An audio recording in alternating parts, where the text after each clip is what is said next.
Түнгі saat 11'den 40 minut öttü. Жаңарық айылында сел қаптап атады. Біздің ешіктің астынан анча сел келчүмесіле.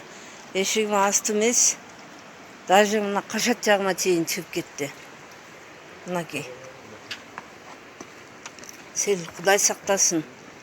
Жаңғыр жаап Құдай сақтасын. Мынау үйім бияғына, бияқ үй биік болар эле. Бияқ тұрғанша су қаптабайды эле. Мынакей. Мына жақтарға чейін.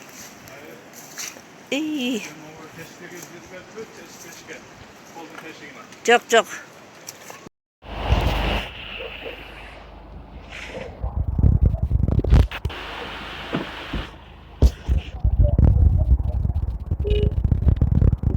O yaman böyle.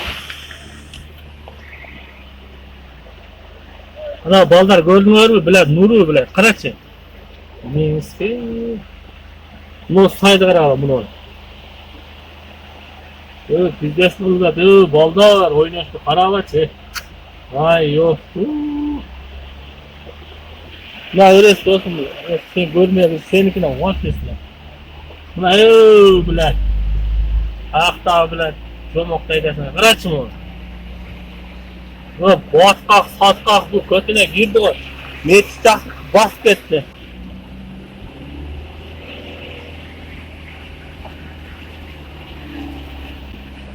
Ne alaçı bilen. Kuda kılalım çoğupanda cüretim.